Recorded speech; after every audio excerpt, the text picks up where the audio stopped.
विषय बहुत लंबा नहीं करता हूं, लेकिन उतने विद्वान हमारे प्रोफेसर हरविंदर सिंह जी बेदी हैं। मैं 8 साल पहले जब मेरा केंद्र लुधियाना में था तो मैं अमृतसर अक्सर जाता था। तो प्रोफेसर साहब के साथ बैठ के मैंने भगत सिंह से लेकर गीता तक के जो अनुभव सुने, मेरे 40 साल के पहले जीवन में, सार्वजनिक जीवन में मैंने पहले इतने नहीं सुने जितने हरविंदर सिंह जी बेदी ने मुझे सुनाए। और मैं चुस्ती करता हूं, कई जगह जाता हूं तो इनकी कई बातें कोट करता हूं कि भगत सिंह अपने जेब में वो 1857 स्वतंत्रता संग्राम की पुस्तक रखते थे, ये थे वो थे। लोग सोचते हैं कि सतीश ही बड़ा विद्वान आदमी है, लेकिन उसको नहीं पता वो वास्तव में बेदी जी की स्टडी को यहां पर रिप्रोड्यूस कर रहा है।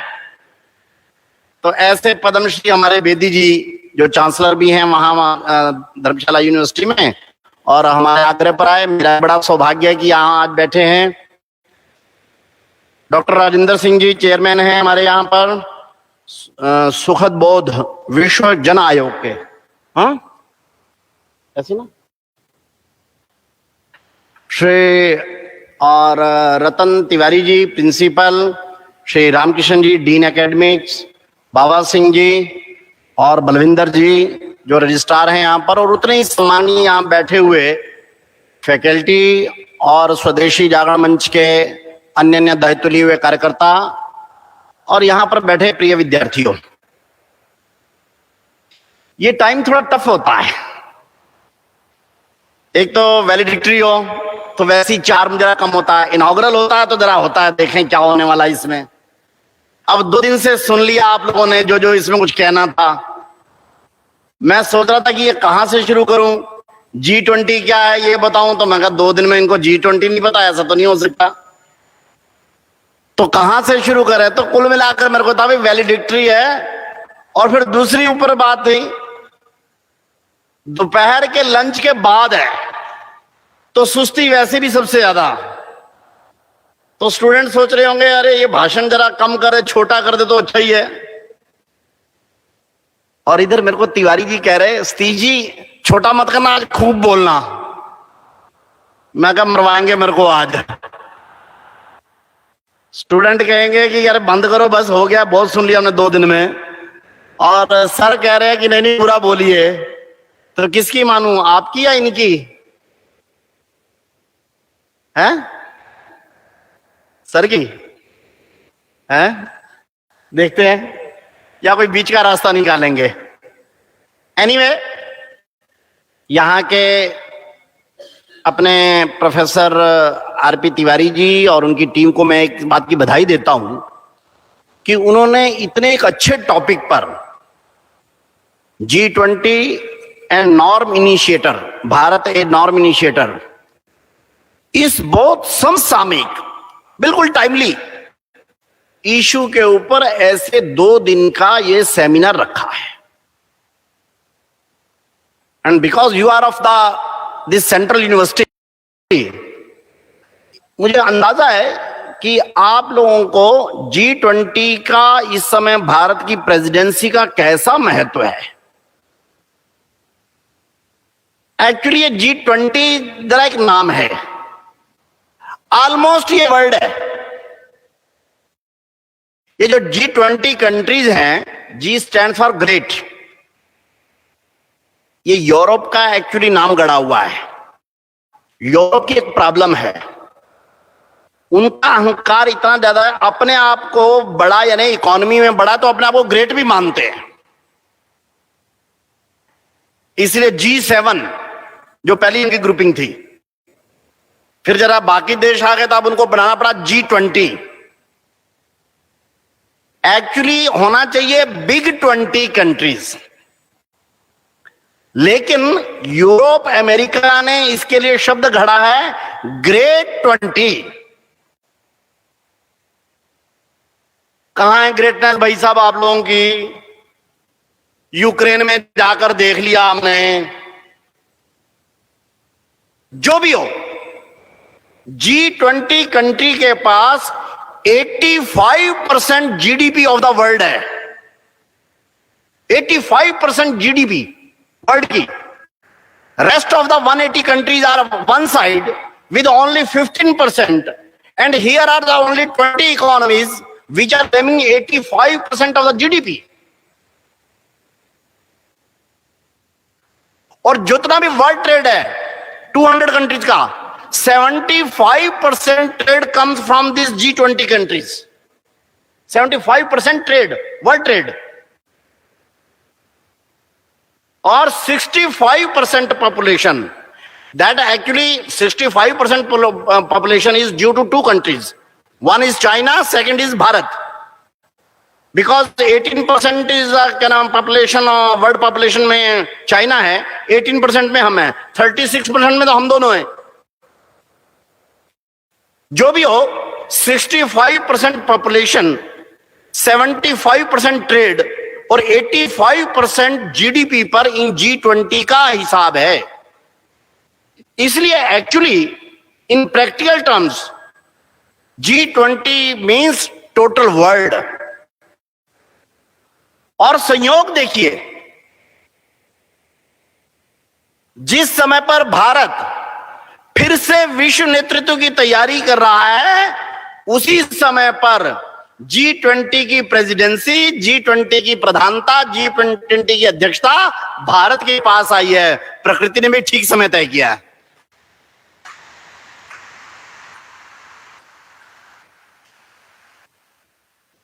एक्चुअली ये फर्स्ट रेज है, सूर्योदय का जो पहला समय होता है,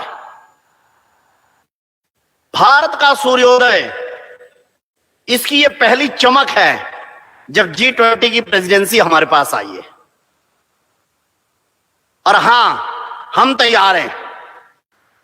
हम तैयार हैं मतलब पहले कभी किया है क्या? किया नहीं है। भारत पहले कभी विश्व के इतिहास में अगर देखेंगे तो भारत ने 1500 साल तक, पिछले 2000 वर्षों से 1500 साल तक लगातार विश्व का नेतृत्व किया है। And this is not saying of me, no. Professor Angus Maddison of the London, अपना ये school of economics, world bank की स्टडी उन्होंने लीड की।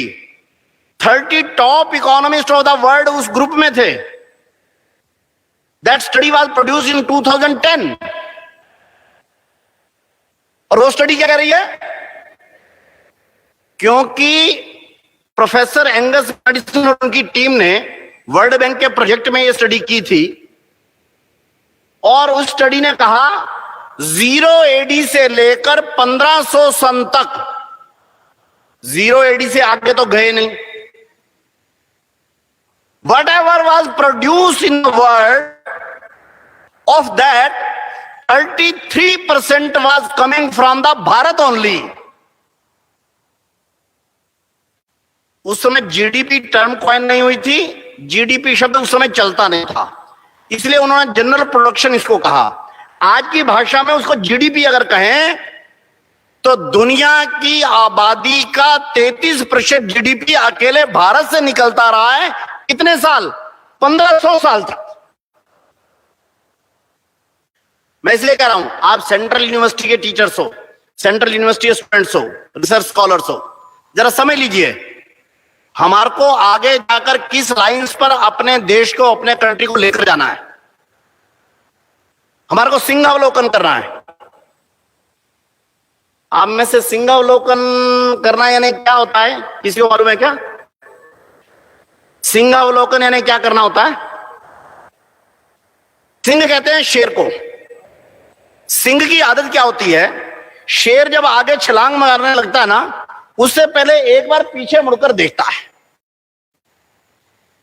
सिंह के पीछे मुड़कर देखने की, इसका मतलब ये आगे छलांग लगाने वाला है। जब शेर पीछे ऐसे करे, समझो ये आगे छलांग लगाने वाला है। तो सिंह के ऐसे पीछे मुड़कर देखने और आगे जाने की प्रक्रिया के लिए शब्द कायम हुआ है सिंहावलोकन। तो हम यहां पर भारत के लोग सिंहावलोकन कर रहे हैं कि पीछा कैसा था हमारा, आगे कितनी छलांग लगानी है। तो ध्यान में आएगा from the last 10,000 year and more. दुनिया में अगर किसी ने इकोनॉमी से लेकर डिफेंस तक, रिसर्च से लेकर कल्चर तक, साइंस से लेकर डांस तक, अगर दुनिया में किसी ने 10,000 साल तक नेतृत्व किया है तो वो अकेले भारत ने किया है। ये पीछे का सत्य है।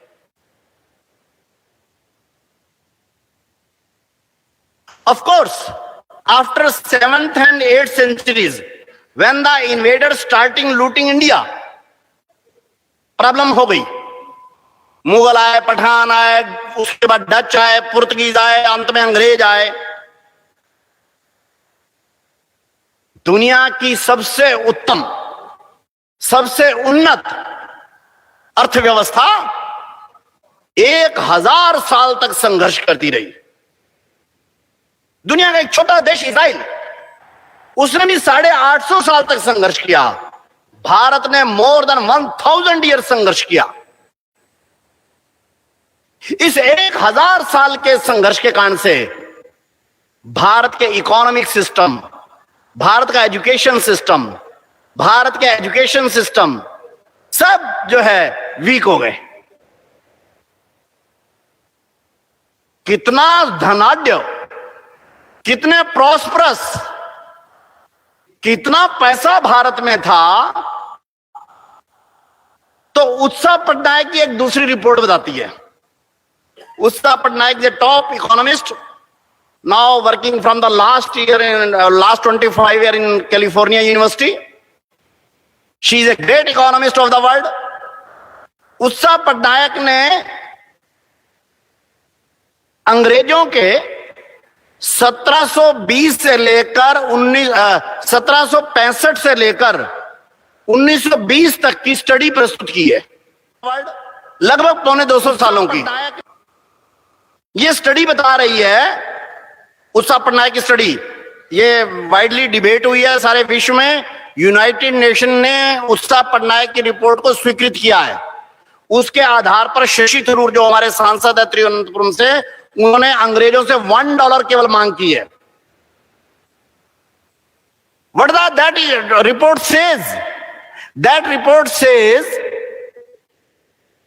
in around 175 years rule of English, अंग्रेजों ने कितना पैसा लिया भारत से, कितना लूट कर यहां से इंग्लैंड और यूरोप को भेजा, तो उसने कैलकुलेट किया है केवल 250 सालों में अंग्रेजों ने भारत से $44 ट्रिलियन लूटे।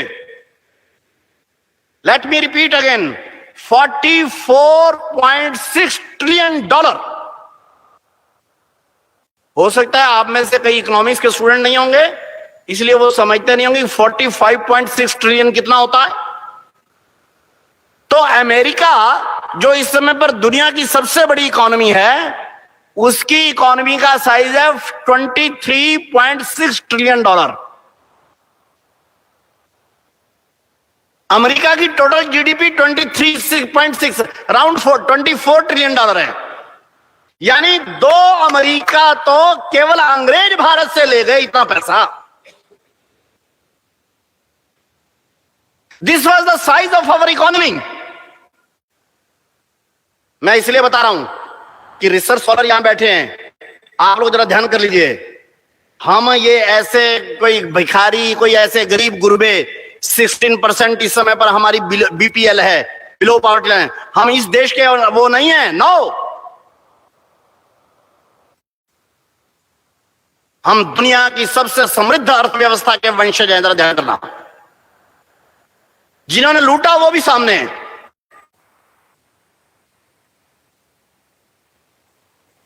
तो इतना $445 ट्रिलियन तो अकेले अंग्रेज ले गए, और उससे पहले जो पठान ले गए, मुगल ले गए, चंगेज खान ले गया, नसरुद्दीन ले गए, कितने ले गए वो अलग है।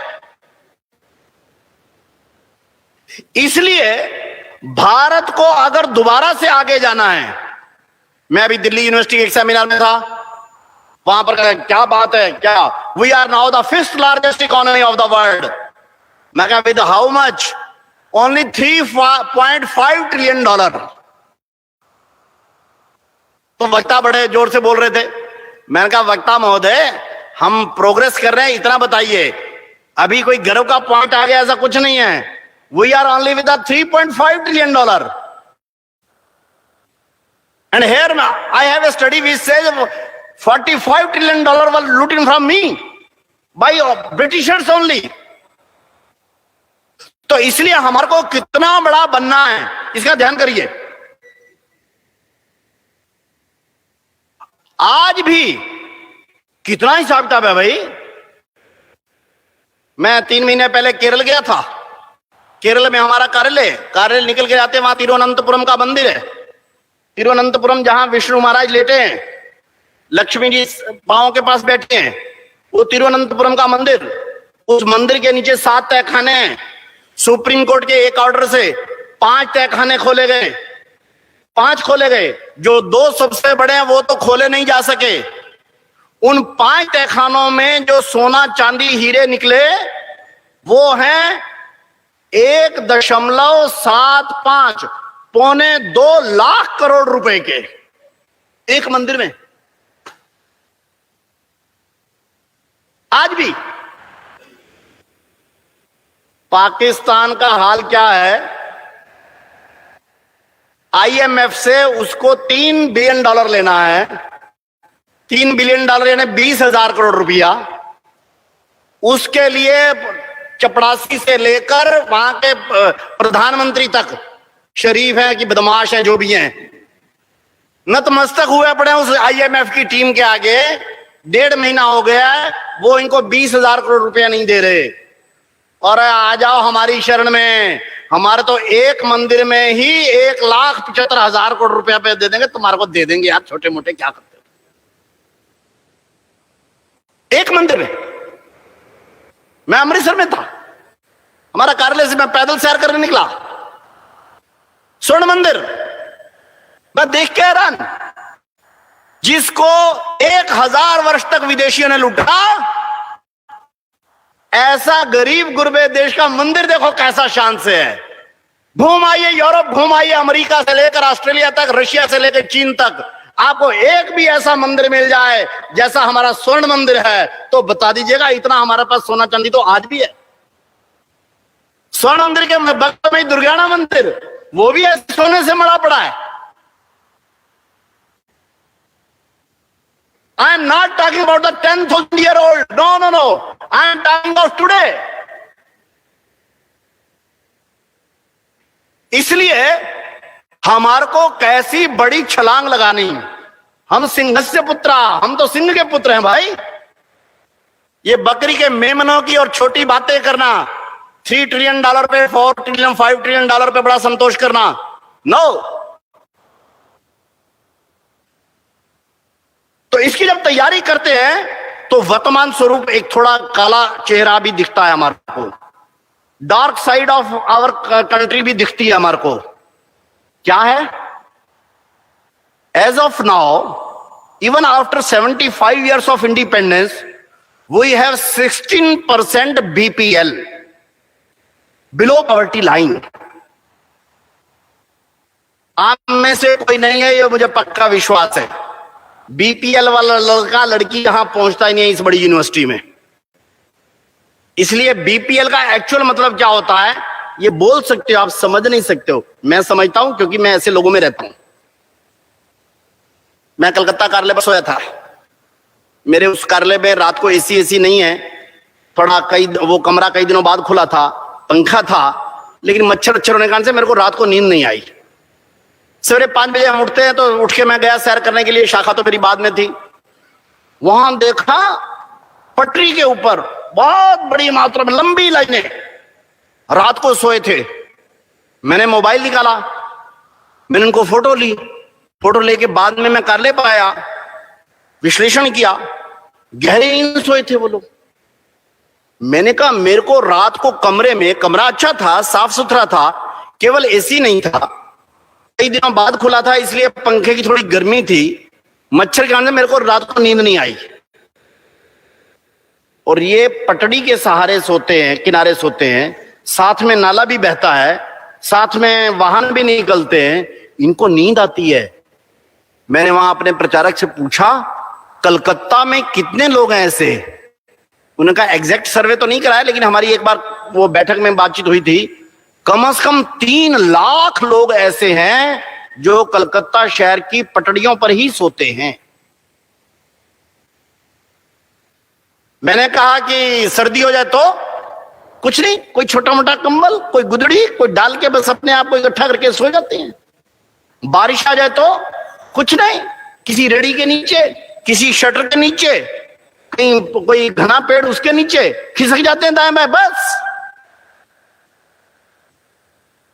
2 समय का अपने और अपने बच्चों को ठीक से भोजन करा सके पूरी कैलोरीज का, ऐसा जिनके पास नहीं। रात को ठीक से सोने की छत नहीं, दिन में अपने बच्चे को अच्छे स्कूल में भेज लें, ऐसी उसके पास स्थिति नहीं। बीमार पड़ जाए तो डॉक्टर को दिखा दे कोई और उससे कर लें, ऐसी जिनकी स्थिति नहीं, वो है बीपीएल। और ऐसे भारत में 16%, and when I say 16%, that mean in 140 crore of my country we have more than 22 crore persons. दुनिया में केवल 5 देश ऐसे हैं जिनकी 22 करोड़ से ऊपर आबादी है। 22 करोड़ लोग इस देश में ऐसे हैं जिनको 2 समय की रोटी नहीं, रात को लिए छत नहीं, पहनने के लिए ठीक से कपड़ा नहीं, बच्चे के लिए एजुकेशन नहीं, बीमार पड़ जाए तो दवाई नहीं। ऐसा कंट्री विश्व का नेतृत्व कर सकता है? इसलिए जहां पे बैठे स्टूडेंट्स हैं, रिसर्च स्कॉलर हैं, जरा इसको ध्यान कर लिए किस सिचुएशन से हमारे को टैकल करना है। ऑफ कोर्स हमारा ये क्या प्रॉब्लम है भाई, थोड़ा देखिए। ऑफ कोर्स हमारा पार्श्व बड़ा अच्छा था, बट प्रेजेंट वैसा नहीं है। This is a grey area of my country. यहां बैठे हुए हमारे को अंदाजा नहीं लग सकता किस कष्टों में हमारे ये 22 करोड़ लोग जीते हैं। And I am not talking about the poor person, no no no no no. मैं अभी गरीब लोगों की बात नहीं कर रहा हूं ना, गरीबी रेखा से भी नीचे वो 22 करोड़ हैं। आज से 7 दिन बाद शहीदी दिवस है। भगत सिंह, सुखदेव, राजगुरु को उस दिन फांसी हुई थी। अपनी 22, 23 और 29 साल की उम्र के अंदर उन्होंने फांसी के फंदे पर अपने आप को चढ़ाया। क्यों? उन्होंने तो कोई आजादी देखनी नहीं थी, उन्होंने तो कोई कारें, एसयूवी गाड़ियां चलानी नहीं थी, सकते ही नहीं जब आदमी शहीदी हो गया। लेकिन उनका सपना क्या रहा होगा भाई? क्या ये कि हमारे फांसी पर चढ़ने के कारण से 1947 में आए आजादी के भी 75 वर्ष बाद 22 करोड़ लोगों को पेट के लिए 2 टाइम की रोटी नहीं, रात की छत नहीं। What is the meaning of this freedom? इस स्वतंत्रता का मतलब क्या है? अगर आज कहीं स्वर्ग में भगत सिंह, सुखदेव, राजगुरु देखते होंगे तो क्या प्रसन्न होंगे? अरे इस देश के लिए हमने फांसी के फंदे पर चढ़े, जो अपने देश के 22 करोड़ बच्चों को, 22 करोड़ नागरिकों को 2 टाइम की रोटी नहीं दे पा रहा है।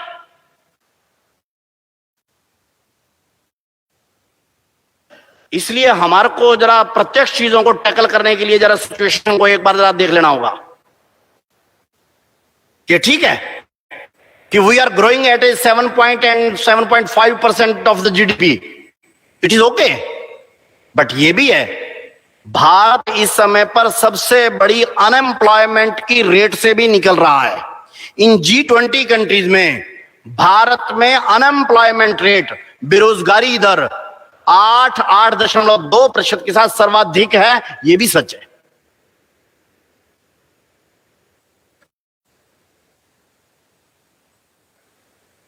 %16 बीपीएल लोग, यानी 22 करोड़ बीपीएल लोग, 8.8% की बेरोजगारी दर,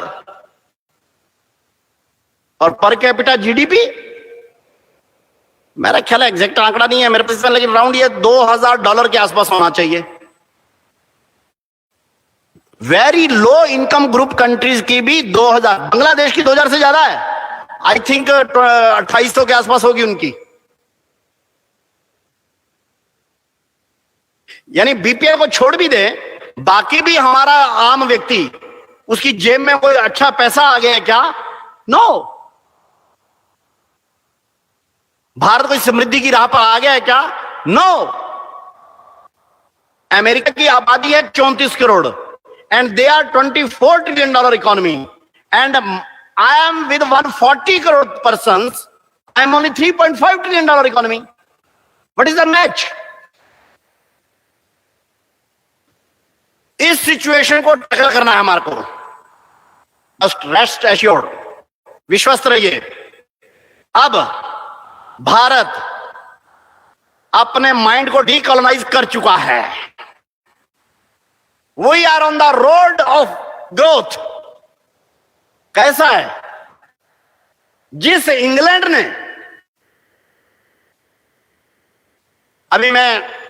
अभी तक मैंने डार्क साइड बताई, अब अपनी पॉजिटिव साइड बता रहा हूं। जिस इंग्लैंड ने भारत पर 200 साल राज किया, उस इंग्लैंड की इकोनॉमी का साइज है $3 ट्रिलियन, और हमने पिछले साल उनको पार करके, उनको पीछे करके $3.5 ट्रिलियन के साथ हम इंग्लैंड से आगे हो गए हैं। हम अब विश्व की 5वीं बड़ी अर्थव्यवस्था बन गए हैं।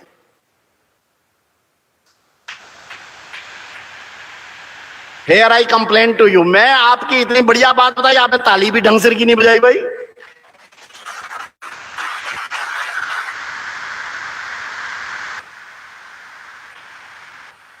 एक और मैं बताऊं, 1946 में लंदन की पार्लियामेंट में एक डिबेट हो रही थी।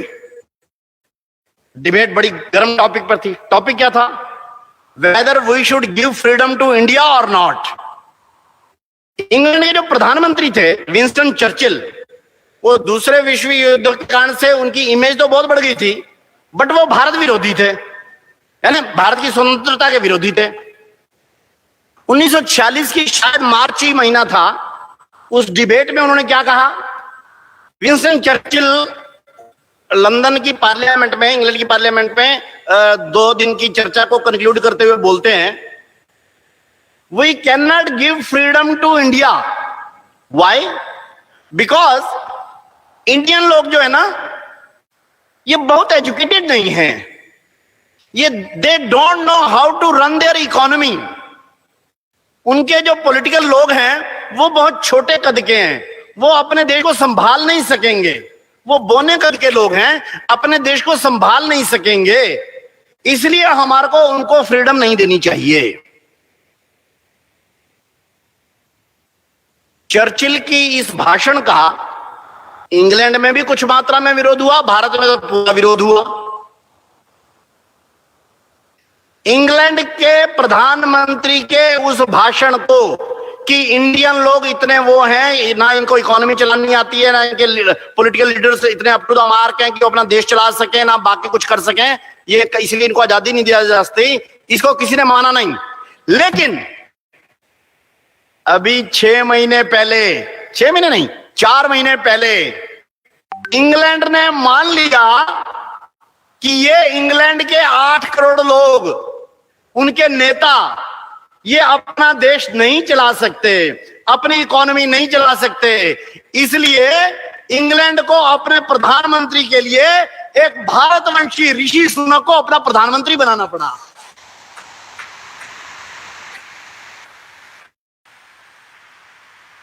इंग्लैंड 75 साल पहले अंग्रेज यहां से चले गए, हम आज इनके ऊपर राज कर रहे हैं।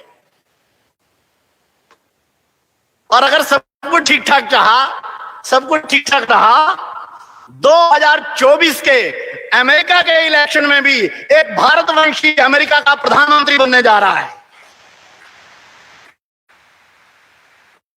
भारत इस समय उभार पर है। हम G20 के डिफरेंट कंट्रीज को भी लीड करने की तैयारी कर रहे हैं। और भारत वैसा नहीं रहा है। No, Bharat crisscrossing the world, सारी दुनिया को मथ रहे हैं। आज हमारे प्रधानमंत्री अमेरिका में जाएं या ऑस्ट्रेलिया जाएं, उस देश के प्रधानमंत्री की सभा में भी इतनी भीड़ नहीं होती जितने भारत के प्रधानमंत्री की सभा में भीड़ आती है। लेकिन भीड़ लाना क्राइटेरिया नहीं होता ना। दुनिया को देने की ताकत है क्या? हां है। G20 का जो लोगो लगाया हमने कि उसमें ये छूट रहती है, बल्कि एक ट्रेडिशन है कि जिस कंट्री को उसकी प्रेसिडेंसी होती है उसका लोगो भी वो तय करता है। आपने G20 का लोगो देखा होगा। इस G20 के लोगो में हमने क्या कहा है? इस G20 के लोगो में हमने ऊपर लिखा है वसुधैव कुटुंबकम।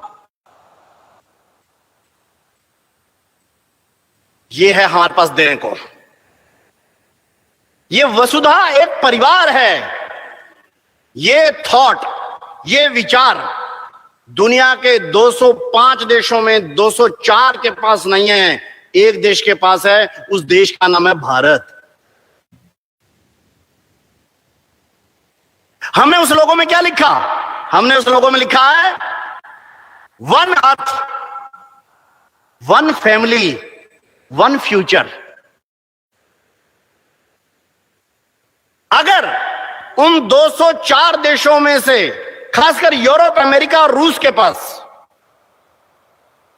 यह विचार होता कि वसुधैव कुटुंबकम होता है, भाई वी आर वन फैमिली, तो यूक्रेन के अंदर 3 लाख लोग मारे नहीं जाते।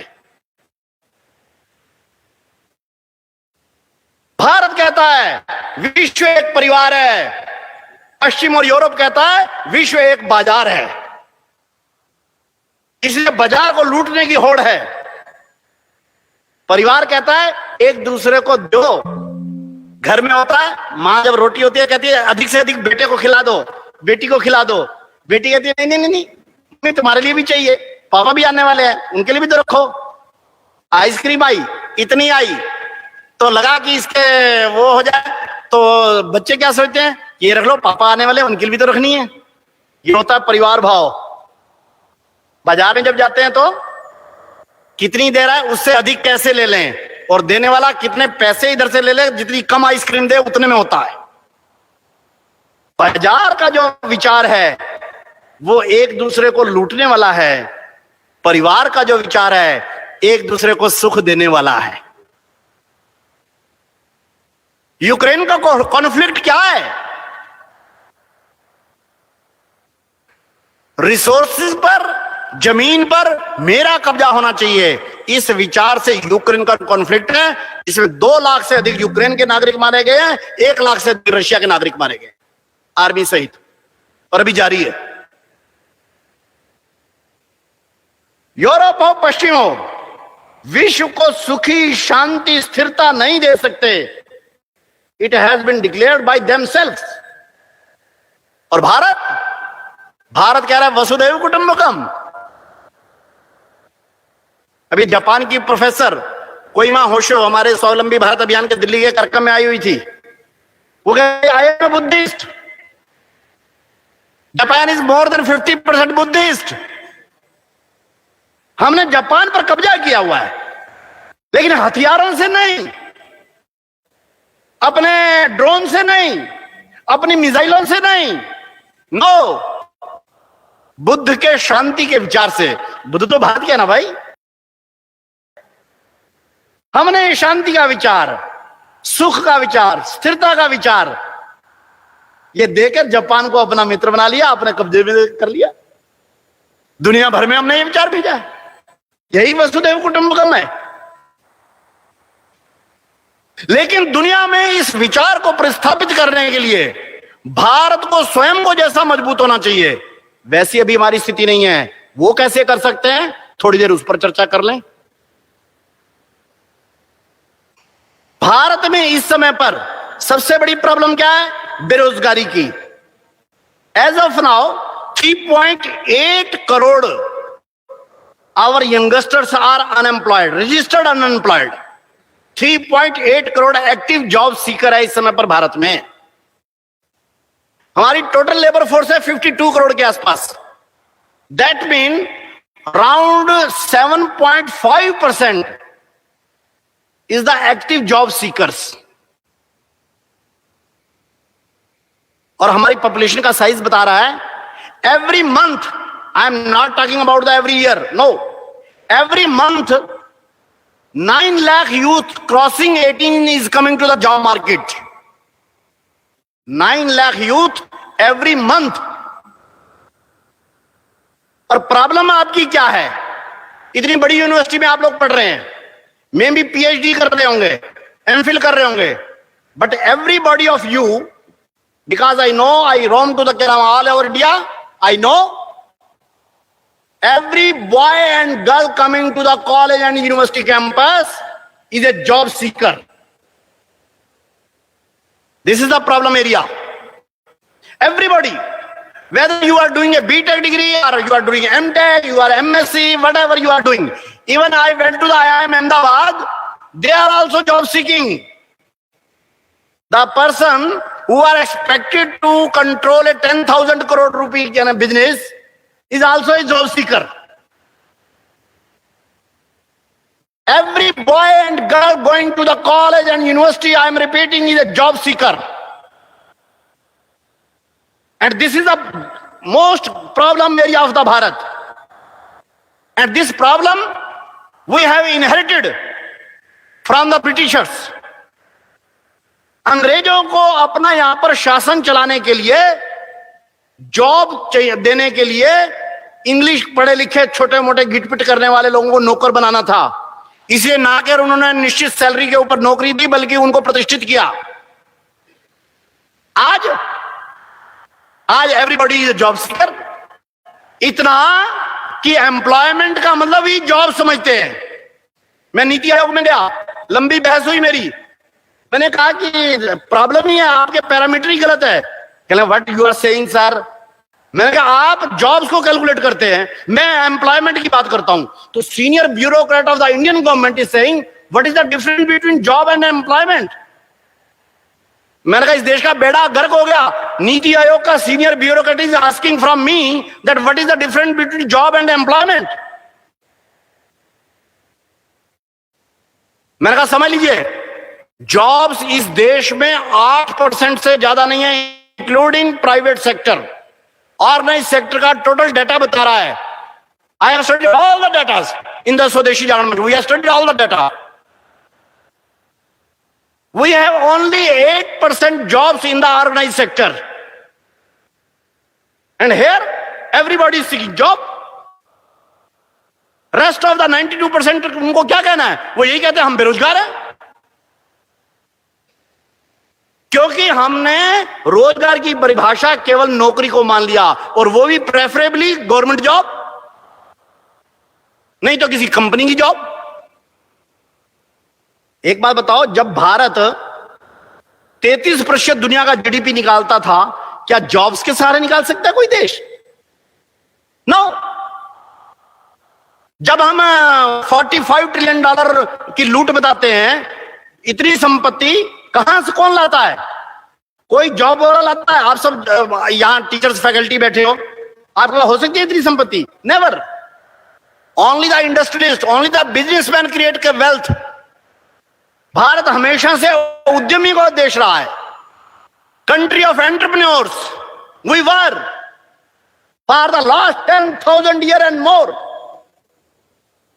हमने एंटरप्रेन्योरशिप को, उद्यमिता को, बिजनेस को, इंडस्ट्री को भूल दिया या उसको नेगेटिव सेंस में देखना शुरू किया। हम अपने देश में अनएम्प्लॉयमेंट की समस्या, महामारी को ले आए, और कोई गवर्नमेंट इसका समाधान नहीं कर सकती। क्या कोई गवर्नमेंट 100% लोगों को एम्प्लॉयमेंट दे सकती है?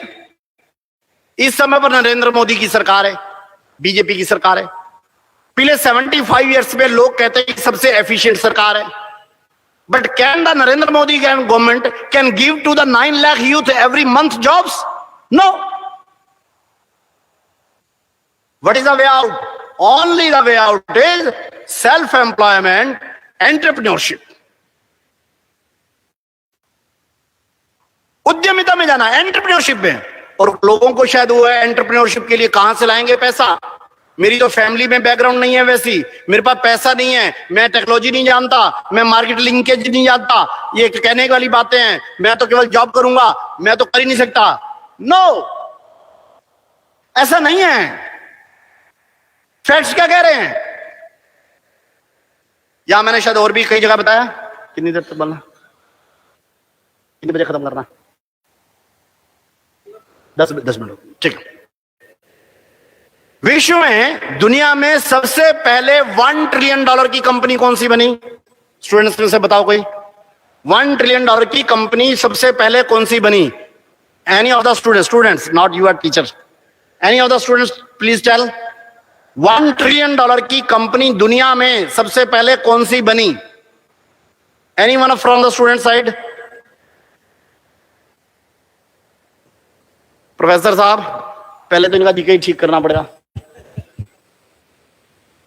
दुनिया में सबसे पहले $1 ट्रिलियन की कंपनी बनी एप्पल कंप्यूटर्स।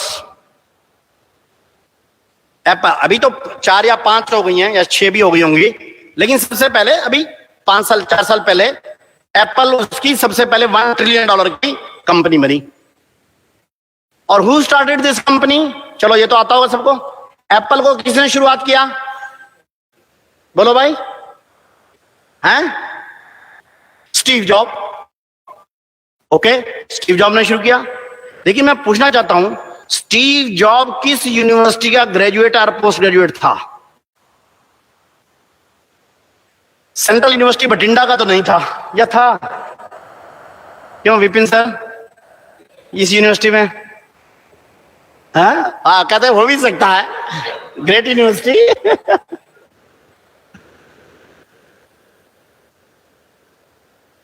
तो सेंट्रल यूनिवर्सिटी बठिंडा का नहीं था।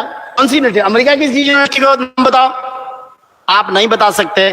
क्यों नहीं? मैं भी नहीं बता सकता। क्यों नहीं बता सकते? क्योंकि वो किसी यूनिवर्सिटी का ग्रेजुएट या पोस्ट ग्रेजुएट था ही नहीं।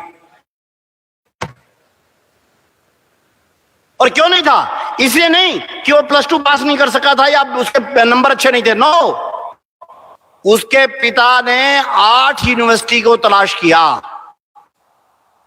सबसे आसान कोर्सेज को भी तलाश किया। अमेरिका में पेड कोर्सेज ही होते हैं।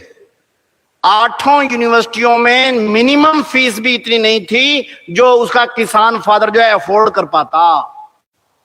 यदि भी उसके पिता की बड़ी इच्छा थी कि मेरा बच्चा जो है, क्योंकि वो एक्चुअल फादर नहीं था उसका, बायोलॉजिकल फादर नहीं था उसका, एडॉप्टेड फादर था, तो इसलिए उसने बायोलॉजिकल फादर को ये वचन दिया हुआ था कि मैं तेरे बच्चे को जरूर पढ़ाऊंगा।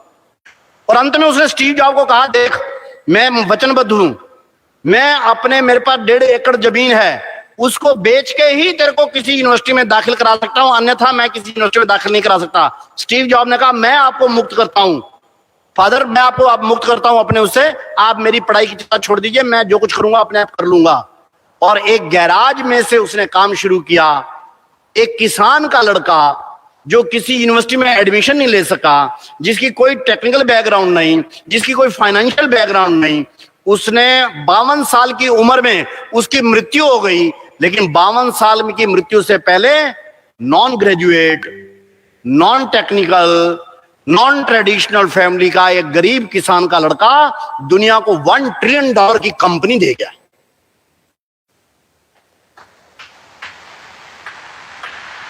भारत में इंडस्ट्री के भीषम पितामह माने जाते हैं टाटा, जमशेद टाटा। जमशेद टाटा कौन सी यूनिवर्सिटी के थे? जमशेद टाटा के पिता कितने बड़े अमीर थे? नो, सामान्य मीडियोकर फैमिली, मीडियोकर भी लोअर मिडिल फैमिली। लेकिन जमशेद टाटा भारत जैसे बड़े देश के भीषम पितामह माने जाते हैं इंडस्ट्री के। आज उनका टीसीएस, टाटा ग्रुप का टीसीएस अकेली कंपनी, भारत की लार्जेस्ट एम्प्लॉयर है इन प्राइवेट सेक्टर। और तीसरा नाम बोलता हूं, वो तो आप सब लोग हैं। दुनिया में एक बाबा है हमारे देश का, 40,000 करोड़ रुपए की कंपनी चलाता है। बाबा है कौन है? कौन है? बाबा रामदेव। मैं हरियाणा का रहने वाला हूं, बाबा रामदेव भी हरियाणा के। वो हमारे महेंद्रगढ़ जिले के एक किसान यादव फैमिली के। कभी भी उन्होंने +2 से ऊपर पढ़ाई नहीं की, किसी यूनिवर्सिटी में जा नहीं पाए, सात औते तम तौतान संस्कृति गर्दाने रटी खानपुर गुरुकुल के अंदर। बाद में किसी उसके साथ दोस्त के साथ चले गए हरिद्वार में किसी वो योगी के पास, वहां पर योगासन और प्राणायाम सीख लिया बस। लेकिन जो गुण स्टीव जॉब में था, जो गुण जमशेद टाटा जी में था, वही गुण बाबा रामदेव में था, एंटरप्रेन्योरशिप का। इस एंटरप्रेन्योरशिप के कारण से बाबा रामदेव जो ये सांसें और इसका ही कमाई से 40,000 करोड़ की कंपनी बन गया।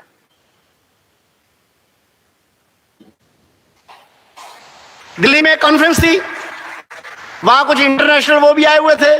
मैंने उनको कहा, देखो दुनिया में जितने भी अरबपति हैं, बिलियनियर्स हैं, कोई मोटर बेचे, एलन मस्क कारें बेचता है, कोई माइक्रोसॉफ्ट बेचता है, सॉफ्टवेयर बेचता है, कोई वो फ्रांस वाला जो है बर्नाल्ड क्या है वो फैशन के डिजाइनर के कपड़े बेचता है, कुछ ना कुछ बेचता है।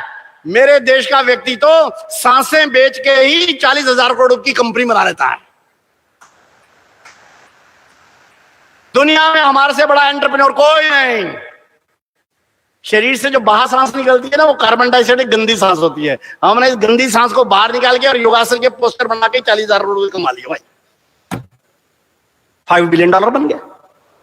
इसलिए हम जानते हैं, हम 3.5 से we are as of now $3.5 trillion economy, but we know how from 3.5 to become a $35 trillion economy. हम जानते हैं। आप तैयारी कर लो, हमारा समय आ गया है। हम यहां के लड़के लड़कियां, यहां सेंट्रल यूनिवर्सिटी बठिंडा के, यू आर हमारे उसके यूथ पावर के रिप्रेजेंटेटिव हो। I am talking to the representative population of this country, youth. We can, हम कर सकते हैं। हम अपनी फैमिली को, अपने विलेज को, अपने देश को दुनिया के सबसे समृद्ध इकोनॉमी बना सकते हैं, बनाएंगे। हमारा टाइम आ गया है। इस समय पर एंटरप्रेन्योरशिप, स्वदेशी और सहकारिता, इस तीन का मंत्र एवरीबॉडी शुड रीड, हर एक को पढ़ना और देखिए कैसा करते हैं हम। मैं बता रहा हूं लास्ट में, इस समय भारत की स्थिति क्या है। 1965 के दशक में, जिस समय लाल बहादुर शास्त्री हमारे प्रधानमंत्री थे, हमारे को पास खाने के लिए रोटी नहीं, गेहूं नहीं था। दुनिया के सामने हमने हाथ गिड़गिड़ाया, लाल बहादुर शास्त्री झोली लेकर घूमे कि गेहूं दे दो, मेरे देश के लोग भूखे मर रहे हैं। इस अमेरिका ने PL 480 का समझौता करवाया, लाल बहादुर शास्त्री थे। शर्मनाक समझौता करना पड़ा हमारे को, क्योंकि हमारे पास अपने बच्चों को खिलाने के लिए गेहूं नहीं था। आज अपेडा के चेयरमैन वो मिले थे पिछले हफ्ते मेरे को, उन्होंने कहा, Satish ji proudly I can say this year Bharat का एग्रो एक्सपोर्ट, गेहूं, चावल, फिशरी, इसका एग्रो एक्सपोर्ट 4.25 लाख करोड़ रुपए पार कर गया है।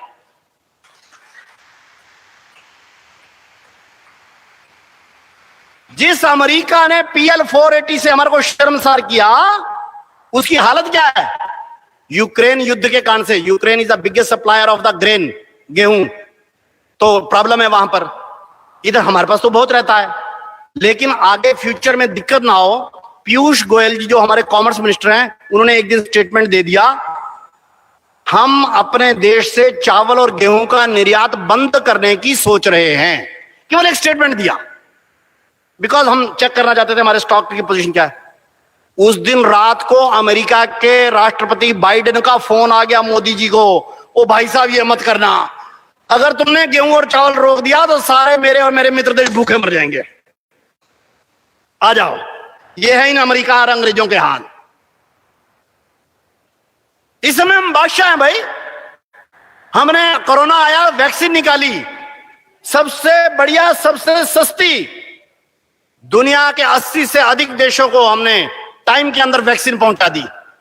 दुनिया के अंदर जितना भी फार्मेसी होता है, खासकर जेनरिक्स, पेटेंट होती हैं, जेनरिक्स होती हैं, जेनरिक दवाइयों का 22% के साथ we are the pharmacy of the world.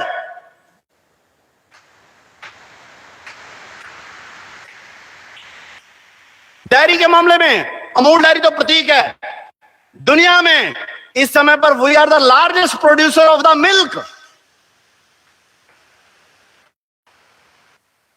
इस समय पर हम एवरी फील्ड में, टाइम की कमी है, जितना मुझे समय दिया तिवारी जी ने उसके नजदीक पहुंच गया हूं, इसलिए मुझे कंक्लूड करना है। अब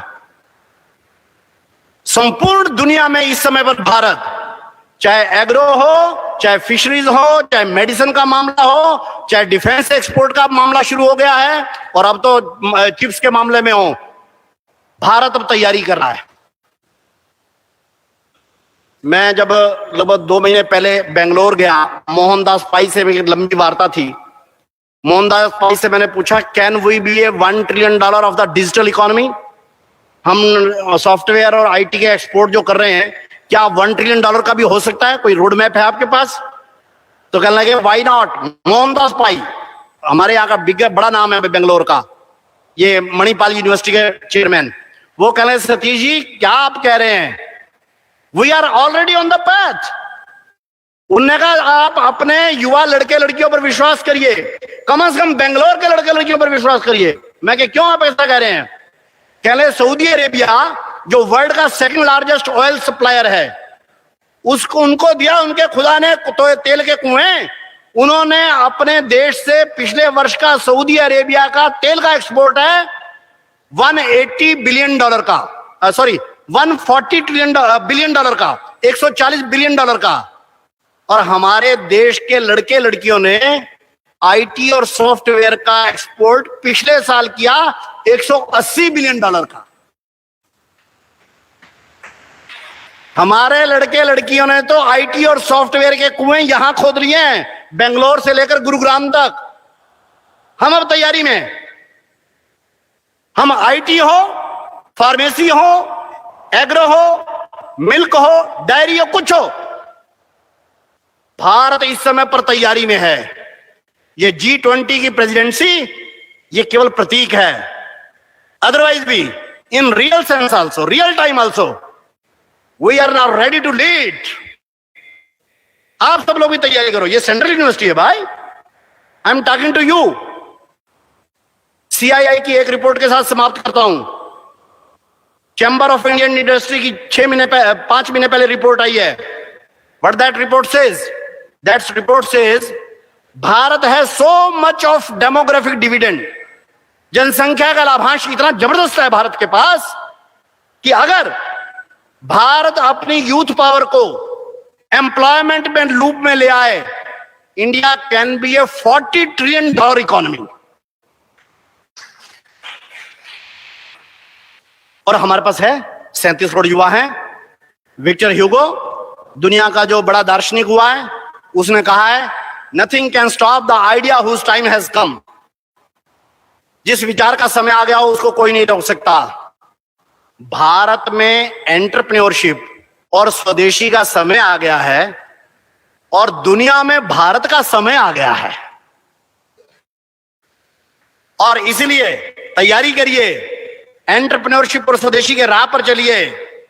आज नहीं कल सारी सेंट्रल यूनिवर्सिटी नहीं, सारा भटिंडा नहीं, सारा पंजाब नहीं, सारा भारत, और सारा भारत नहीं, दुनिया के 204 अगले दिनों में एक ही उद्घोष करने वाले हैं, और वो उद्घोष होगा, भारत माता की जय, भारत माता की जय, भारत माता की जय। आज इतना प्रयास।